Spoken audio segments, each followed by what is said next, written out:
देख रहे हैं नेटवर्क 33 राजकुमार के साथ। तो चलिए बढ़ते हैं आज की कहानी की ओर। दोस्तों, छिनार का क्या मतलब होता है वो तो आप जानते ही होंगे, और अगर नहीं भी जानते हैं तो मैं आपको बता दूं कि छिनार वो होती है जो हर लड़के या आदमी को अपना बनाकर छोड़ देती है, और साथ ही इससे भी ज़्यादा। छिनार अगर आपको लाइन मारे तो उस वक्त आप क्या करेंगे? अरे जाहिर सी बात है कि आपका भी ठरकपन बाहर आ जाएगा। लेकिन जब वही छिनार आपके दोस्तों को भी लाइन मारे तो उस वक्त आपके अंदर क्या बीतेगी? तो दोस्तों, आज की कहानी में हम बात करने वाले हैं छिनार की। लेकिन अगर यही छिनार आपकी ज़िंदगी को मौत से रूबरू करवा दे तो शायद आप गलती से भी छिनार की तरफ नहीं देखेंगे। तो ऐसा ही कुछ मेरे साथ भी हुआ था।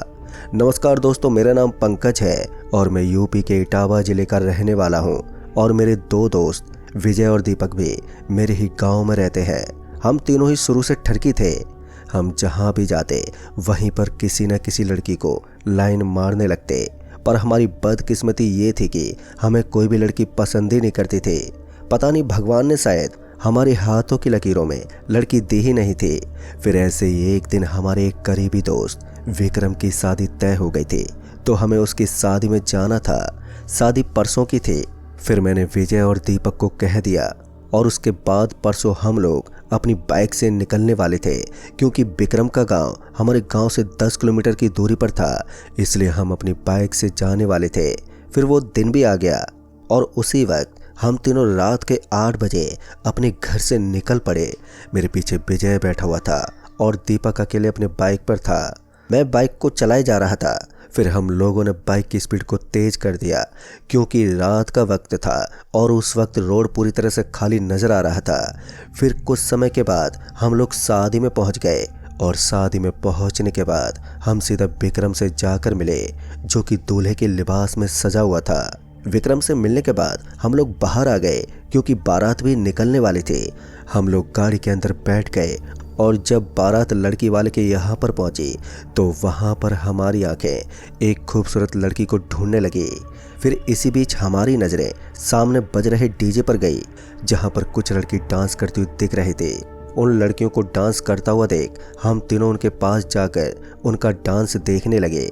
लेकिन इसी बीच मेरी नज़र सामने खड़ी एक लड़की पर पड़ी, जो कि मेरी तरफ ही घूर कर देख रही थी। जब वो लड़की मेरी तरफ देख रही थी तो उसी वक्त मैंने विजय को बताया, लेकिन उसने मुझसे जो कहा तो उसे सुनकर तो मेरा दिल टूट गया, और साथ ही मेरे प्यार के लड्डू भी। लेकिन उसके बाद तो मेरा दिमाग ही घूम गया। उसने कहा कि अबे वो मुझे भी देख रही है। और जब विजय ने दीपक को बताया तो उसका भी जवाब यही था कि वो उसे देख रही है। हम तीनों की उस वक्त बहस चलने लगी कि तभी पास में खड़े एक लड़के ने हमें कहा कि अरे भाई, आप उस लड़की को नहीं जानते? लगता है शायद आप इस गांव में नए हो। वो लड़की एक छिनार है, वो सबको ऐसे ही लाइन मारती है, और उसके झांसे में मत आ जाना, नहीं तो तुम्हारी जान भी जा सकती है। उस आदमी की ये बात सुनने के बाद हमें ये लगा कि ये हमसे झूठ बोल रहा है, क्योंकि ये हमारा पत्ता काटना चाहता है, इसलिए हमें ऐसा बोल रहा है। फिर उसके बाद हम खाना खाकर सोने चले गए। जब मैं सो रहा था तो किसी की आवाज़ के चलते मेरी आँख खुल गई। जब मेरी आंखें खुली तो मैंने देखा कि वही लड़की मुझे सामने पेड़ के पीछे से इशारा करके बुला रही थी। उस लड़की को इशारा करता देख खुशी के मारे मेरा दिल जोरों से धड़कने लगा, और मेरी खुशी का कोई ठिकाना नहीं था। मैंने फौरन ही विजय और दीपक की तरफ देखा तो वो सो रहे थे। उन दोनों को सोता हुआ देखकर मुझे और भी राहत मिली, और फिर इसके बाद वो लड़की इशारा देते हुए वहाँ से जाने लगी। उस लड़की को वहाँ से जाता देखकर मैं अपने आप को रोक नहीं पाया, और मैं तुरंत उस लड़की के पीछे पीछे जाने लगा। लेकिन उसके बाद मैंने जो देखा उसे देखकर मुझे अपनी आंखों पर भरोसा ही नहीं हुआ। दरअसल मैंने देखा कि दीपक उस लड़की के पीछे पीछे जा रहा था, और दीपक को देखकर मेरे मन में कई सारे सवाल उमड़ने लगे कि ये तो मुमकिन नहीं हो सकता। फिर मैंने तुरंत ही पीछे पलटकर आंगन में बिछी खाट की तरफ देखा, जहां पर हम लोग सो रहे थे, तो दीपक और विजय मुझे वहां पर नजर नहीं आ रहे थे। तभी मैंने सोचा कि ऐसा कैसे हो सकता है शायद मैं कहीं कोई सपना तो नहीं देख रहा। फिर उसके बाद जब मैंने दीपक की ओर देखा तो मैंने पाया कि विजय भी उस लड़की के पीछे पीछे जा रहा था और दीपक चुप चुप कर विजय के पीछे पीछे जा रहा था। उस समय ये सब चीज़ें मेरे दिमाग में भ्रम पैदा कर रही थी कि ऐसा कैसे हो सकता है। खैर, इन सब बातों को छोड़कर मैं भी उन दोनों के पीछे पीछे जाने लगा। मैं छुप छुप कर उन दोनों के पीछे पीछे जा रहा था और फिर जब वो लड़की जंगल के काफ़ी अंदर आ गई तो मुझे उस वक्त थोड़ा ठीक नहीं लगा। लेकिन जब वो लड़की एक झोपड़ी के पास रुकी और फिर वो पीछे मुड़ी तो उसने विजय और दीपक को एक खूबसूरत मुस्कान दी और उसके बाद वो उस झोपड़ी के अंदर चली गई। वो लड़की जैसे उस झोपड़ी के अंदर गई तो उस लड़की के पीछे विजय भी उस झोपड़ी के अंदर चला गया, लेकिन दीपक बाहर ही खड़ा रहा। पर दीपक बाहर क्यों खड़ा रहा ये तो मुझे समझ में नहीं आया। मैं उसे अभी देख ही रहा था कि इसी बीच वो लड़की झोपड़ी के बाहर आ गई और उसके बाद वो वहाँ से आगे जाने लगी। उस लड़की को आगे जाता देख दीपक भी उस लड़की के पीछे पीछे जाने लगा। मुझे उस वक्त ये समझ में नहीं आया कि उस लड़की ने विजय के साथ क्या किया होगा, क्योंकि विजय उस झोपड़ी से बाहर ही नहीं आया था। विजय के बाहर ना आने पर मुझे थोड़ी चिंता होने लगी, पर दीपक तो अभी भी उस लड़की के पीछे पीछे ही जा रहा था। पर जैसे ही दीपक और वो लड़की झोपड़ी से काफ़ी आगे चले गए तो मैं बिना सोचे समझे उस झोपड़ी के पास पहुंचा और फिर उसके अंदर जाकर देखा तो मैंने पाया कि विजय ज़मीन पर बेहोश पड़ा हुआ है। लेकिन जब मैं उसके पास पहुंचा तो मैंने देखा कि उसके पूरे शरीर में कीलें चुभी हुई है। उन कीलों को देखकर मेरी आंखें फटी की फटी रह गई। जब मैंने विजय को इस हालत में देखा तो मैंने तुरंत ही विजय को उठाने की कोशिश की और जब विजय उठा तो उठते ही उसने कहा कि भाई भाग जा यहाँ से, वरना वो तुझे भी नहीं छोड़ेगी। विजय ने अभी इतना ही कहा होगा कि तभी उसके मुंह से खून बाहर निकलने लगा, जिसे देखकर मेरा दिल दहल उठा। मेरा शरीर एक पल के लिए सुन्न पड़ गया। उस वक्त मेरा शरीर इस कदर कांप रहा था कि जैसे जनवरी का महीना चल रहा हो। हालांकि उस वक्त तो जून का महीना था, लेकिन उसके बावजूद भी उस झोपड़ी के अंदर मुझे ठंड महसूस हो रही थी। उसका कारण तो मुझे नहीं मालूम, लेकिन मैं इतना तो जान चुका था कि अगर मैंने दीपक को उस लड़की के पास जाने से नहीं रोका तो उसके साथ भी कुछ ऐसा ही भयानक हो सकता है। मैं अभी यही सब सोच ही रहा था कि तभी विजय ने कहा कि भाई चाहे कुछ भी हो जाए लेकिन उस लड़की की आंखों मत देखना। अगर तुमने ये गलती की तो वो गलती तुम्हारी ज़िंदगी की आखिरी गलती होगी जो कि मैंने की है। विजय इतनी दर्द भरी आवाज़ में बोल रहा था कि उसे देखकर मेरी आंखों में आंसू आने लगे थे। मैं उससे कहे जा रहा था, तुझे कुछ नहीं होगा यार, मैं तुझे बचा लूँगा। लेकिन उसके बाद विजय के गले से एक दर्द भरी चीख निकली और उसके बाद उसने अपना दम वहीं पर तोड़ दिया। जैसे ही विजय ने अपना दम तोड़ा तो उसी समय मेरे पैरों तले ज़मीन खिसक गई, क्योंकि किसी अपने को अपने आंखों के सामने मरता देख उस आदमी के अंदर क्या बीतती है वो आप जानते ही होंगे। लेकिन उसी वक्त जब मुझे ख्याल आया कि दीपक भी उसी लड़की के पीछे पीछे गया है तो मेरी बेचैनी और भी ज़्यादा बढ़ने लगी थी।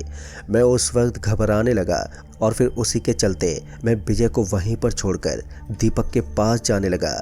लेकिन जब मैं उस झोपड़ी से बाहर निकला और उसके बाद झोपड़ी से थोड़ा आगे गया कि तभी मुझे किसी चीज़ के जलने की बदबू आने लगी।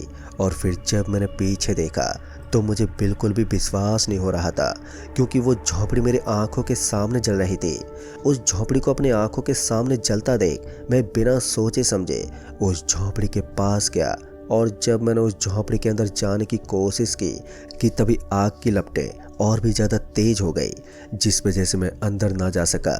लेकिन उसके बाद वो आग और वो झोपड़ी मेरे आंखों के सामने से गायब हो गई। तो उसके बाद मेरे अंदर डर की सीमा और भी ज़्यादा बढ़ने लगी, क्योंकि अब उस जगह पर विजय की लाश थी नहीं और ना ही कोई झोपड़ी। ये सब नज़ारा मेरे अंदर खौफ पैदा कर रहा था। अब मैंने कुछ नहीं सोचा, सीधा दीपक को बचाने के लिए मैं उसके पास जाने लगा, क्योंकि मैंने अपना एक दोस्त तो खो दिया था, लेकिन अपना दूसरा दोस्त मैं खोना नहीं चाहता था। और जब मैं भागते भागते उस जंगल के और भी अंदर गया तो मुझे दीपक कहीं भी दिख नहीं रहा था और ना ही वो लड़की। उस वक्त मैं बहुत ही ज़्यादा परेशान हो रखा था। अगर हम उस लड़के की बात मान लेते तो ये सब हमारे साथ नहीं हो रहा होता। मैं अभी दीपक को ढूंढ ही रहा था कि तभी मेरी नज़रें सामने की ओर गई तो मैंने देखा कि दीपक को वो लड़की अपने पीछे पीछे लेकर जा रही थी। मैंने उसी समय दीपक को आवाज़ लगाई, लेकिन पता नहीं दीपक को मेरी आवाज़ सुनाई नहीं दे रही थी। मैंने दोबारा कोशिश की, मगर फिर भी वो रुका नहीं और उस लड़की के पीछे पीछे चले जा रहा था। पर जब दीपक को मेरी आवाज़ सुनाई नहीं दी तो मैंने सोचा कि अब मुझे खुद ही उसे जाकर रोकना होगा, नहीं तो उसके साथ भी वैसा ही होगा जैसा कि विजय के साथ हुआ है। अब ये सब सोचकर मैं फौरन ही तेजी के साथ दीपक के पास भागा, लेकिन जब मैं दीपक के पास जा रहा था तो पता नहीं कैसे मैं दीपक के नज़दीक पहुंच ही नहीं पा रहा था। मैं जितना उसके करीब जा रहा था तो वो उतना ही मुझसे दूर जा रहा था, जो कि मेरी सोच से भी परे था कि ऐसा कैसे हो सकता है। जब मैं उसके करीब नहीं पहुंच पाया तो मैंने सोचा कि उसको मैं एक पत्थर उठाकर मार देता हूं ताकि वो मुझे पीछे मुड़कर देख सके। फिर मैंने वहीं पड़े एक छोटे पत्थर को उठाया और उसके बाद दीपक की ओर फेंका। जब वो पत्थर दीपक को जाकर लगा कि तभी दीपक दर्द से चिल्लाया, जिसके बाद वो इधर उधर देखने लगा और तभी उसने कहा, अरे भाई कौन है, किसने ये पत्थर मारा है? पर जब दीपक ने पीछे मुड़कर देखा तो उसने कहा, अरे पंकज तू यहाँ पर कैसे? तू तो सो रहा था ना। इससे पहले कि दीपक को मैं इस बात का जवाब दे पाता कि उससे पहले ही वो लड़की दीपक के करीब आ गई और उसे लेकर जाने लगी। जब वो लड़की दीपक को लेकर वहां से जाने लगी तो मैंने दीपक को रोकने की बहुत कोशिश की। हालांकि मैं दीपक को सब बताने वाला था कि विजय के साथ क्या हुआ है, लेकिन पता नहीं मेरी आवाज़ को क्या हुआ कि मेरे मुंह से एक भी शब्द नहीं निकल रहा था। मैं बोलने की पूरी कोशिश कर रहा था लेकिन मेरे मुंह से शब्द ही नहीं निकल रहा था। उस वक्त मैं और भी ज़्यादा परेशान हो गया कि दीपक को उस लड़की से कैसे बचाऊं। फिर मैंने दीपक के पीछे पीछे जाने की सोची, पर उसी वक्त मेरे पैर वहीं पर जम से गए। मेरे पैर इस कदर वहां पर जम गए थे कि मैं चाहकर भी अपने पैरों को वहां से आगे की तरफ नहीं बढ़ा पा रहा था। मैं उस जगह पर डरा सहमा खड़ा रहा और ये सोचता रहा कि मैं करूं तो करूं क्या। अभी मैं यही सब सोच ही रहा था कि तभी वो लड़की दीपक को लेके वहां से काफ़ी आगे चली गई और उसके बाद वो दोनों मेरी आंखों से कब ओझल हो गए मुझे पता ही नहीं चला। लेकिन उन लोगों के जाने के बाद उस वक्त मैंने मन ही मन अपने इष्ट देवता का नाम लिया और उसके बाद मेरे कदम आगे की ओर बढ़ने लग गए।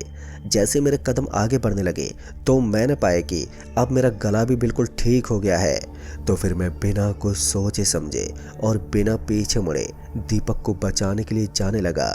थोड़ी दूर आगे जाने के बाद जब मुझे दीपक कहीं नहीं दिखा तो मैं और भी ज़्यादा चिंतित हो गया कि आखिर दीपक गया तो गया कहाँ। मुझे उस वक्त घबराहट भी होने लगी थी, मगर अपनी घबराहट को मैंने अपने काबू में करके रखा था, लेकिन फिर भी मैं बेचैन था।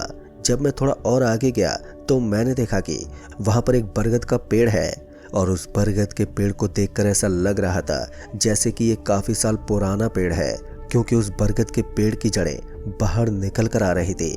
वो पेड़ मुझे देखने में काफ़ी डरावना लग रहा था और साथ ही उस जगह पर इतना गहरा सन्नाटा पसरा हुआ था कि किसी भी जानवर या पक्षी की मुझे कोई भी आवाज़ सुनाई नहीं दे रही थी। उस वक्त मैंने डरते डरते दीपक को आवाज़ लगाई, मगर दीपक का मुझे कोई भी जवाब नहीं मिल रहा था। लेकिन जब मैं उस बरगद के पेड़ के और नज़दीक गया तो मैंने देखा कि दीपक के कपड़े उसी बरगद के पेड़ के नीचे पड़े हुए थे जो कि उसने पहन रखे थे। लेकिन मेरी आंखें तब फटी की फटी रह गई जब मैंने उस लड़की के भी कपड़े उसी बरगद के पेड़ के नीचे देखे। अब ये सब देखने के बाद मैं बहुत ही उलझन में फंस गया था कि अब दीपक के साथ उस लड़की ने क्या किया होगा। मैं इसी सोच में था कि तभी मुझे दीपक की आवाज़ सुनाई दी तो मैं उसी वक्त झट से चारों तरफ देखने लगा। चारों तरफ देखने के बाद भी दीपक मुझे कहीं भी नजर नहीं आया। दीपक के नजर न आने पर मैं और भी ज़्यादा चिंतित हो गया। लेकिन इसी बीच जब मेरे सर पर कुछ गिरा तो उसके बाद मैंने अपने सर पर हाथ लगा कर देखा कि आखिर वो चीज़ क्या है। तो मैंने पाया कि वो जो चीज़ थी वो खून था। खून को अपने सर पर गिरता देख मेरा शरीर जोरों से कांपने लगा और मैंने जब उस बरगद के पेड़ के ऊपर देखा तो उसे देखकर मुझे अपनी आंखों पर बिल्कुल भी भरोसा नहीं हुआ। दरअसल दीपक उस बरगद के पेड़ पर टंगा हुआ था, वो भी नग्न अवस्था में, और उसकी आंखें तो मानो पूरी सफ़ेद ही पड़ गई थी। अब दीपक को पेड़ के ऊपर देखकर मेरी हालत तो खराब होती जा रही थी, मगर मैं ये सोच रहा था कि दीपक को नीचे कैसे उतारूं। मैं अभी दीपक को नीचे उतारने की सोच रहा था, पर पता नहीं कैसे दीपक नीचे आकर गिरा। दीपक जैसे नीचे गिरा तो मैंने उसे उठाया और जब मैंने उससे कुछ पूछना चाहा तब तक मेरी आंखों के सामने उसने अपना दम तोड़ दिया। दीपक के दम तोड़ते अब मेरा शरीर बिल्कुल भी काम नहीं कर रहा था, बस मेरी आंखों से आंसू निकल रहे थे। लेकिन मैंने कैसे भी करके अपने आप को संभाला और वहाँ से बिना सोचे समझे भागने की सोची, क्योंकि अगर मैं भी यहाँ थोड़ी देर और रुका तो शायद मेरा भी हाल इन्हीं की तरह होगा। मैं वहाँ से जल्दी से उठा और जल्दी से गांव पहुँचने की कोशिश की ताकि गांव के लोगों को ये बात बता सकूं। मैं फौरन ही वहाँ से उठा और उसके बाद मैं भागता ही रहा, पर पता नहीं उस वक्त मुझे क्या सूझा कि मैं बिल्कुल भी वहाँ पर रुका नहीं। अगर मुझे उस लड़की ने देख लिया तो शायद वो मुझे भी नहीं छोड़ेगी। फिर उसके बाद जब मैं गांव में पहुंचा और उस बंदे को मैंने जगाया जिसने ये कहा था कि उस छिनार के झांसे में जो भी आया तो वो जान से मारा जाएगा। फिर मैंने उस लड़के को सारी बात बताई। मेरी पूरी बात सुनने के बाद उस लड़के ने कहा कि मैंने कहा था ना उस छिनार के झांसे मत आना, तो तुम क्यों उसके पीछे गए। फिर उस आदमी ने बताया कि वो लड़की कोई आम छिनार लड़की नहीं है। उस छिनार ने अब तक काफ़ी लोगों की जानें ली है। जो भी उसके पीछे गया वो वापस नहीं आ पाया। उस लड़के ने मुझे बताया कि ये बात कुछ महीनों पहले की है, जब वो छिनार इस गांव में रहा करती थी, लेकिन उसकी हरकतें कुछ ज़्यादा ही खराब होने लगी थी। वो नए नए लड़कों को अपने जंगलों में फंसाती थी और उसके साथ गलत काम करती थी। फिर उसके बाद गांव के लोगों ने उसे गांव से बाहर निकाल दिया, जिसके बाद वो पास के जंगलों में झोपड़ी बनाकर रहने लगी। लेकिन उसके बाद वहाँ पर पता नहीं उस लड़की के साथ किसने क्या किया वो तो हमें भी नहीं मालूम, लेकिन हमें उसकी झोपड़ी जली हुई मिली और साथ ही वो नग्न अवस्था में थी, जिससे साफ जाहिर हो रहा था कि उसके साथ बहुत ही गलत काम किया है। लेकिन उसके कुछ दिनों के बाद हमें वहाँ पर 4 लोगों की लाशें मिली। वो लाश नग्न अवस्था में थी। वो लोग कोई बाहरी लोग थे। और फिर जब पुलिस वहाँ पर आई तो उन्होंने छानबीन की, पर छानबीन के दौरान उन्हें कोई भी सबूत या सुराग नहीं मिला कि आखिर उन चारों की मौत कैसे हुई। लेकिन उसके बाद वो छिनार लड़की ठरकी लोगों को दिखने लगी और जो भी उसके साथ गया या उसे टोका तो उसकी लाश गांव वालों को आज तक नहीं मिली। पर किसी समय मैं भी उस लड़की की खूबसूरती पर दीवाना हुआ करता था जब वो जिंदा थी। दोस्तों, जब ये बात मुझे पता चली तब से मैं सावधान हो गया और उस लड़के की ये बात सुनकर मैं ये तो समझ गया कि मैंने अपने 2 दोस्तों को खो दिया था। लेकिन फिर जब मैं गांव के कुछ लोगों के साथ उस जंगल में गया तो मुझे सिर्फ दीपक और विजय के कपड़े ही मिले और उसके बाद से मैं कभी भी उस गांव के आसपास भी नहीं भटकता और मुझे अपने 2 दोस्त के खोने का आज भी अफसोस होता है, जिसे याद करके मेरा गला भर आता है। तो दोस्तों, इस कहानी में बस इतना ही। तब तक के लिए बाय एंड टेक केयर।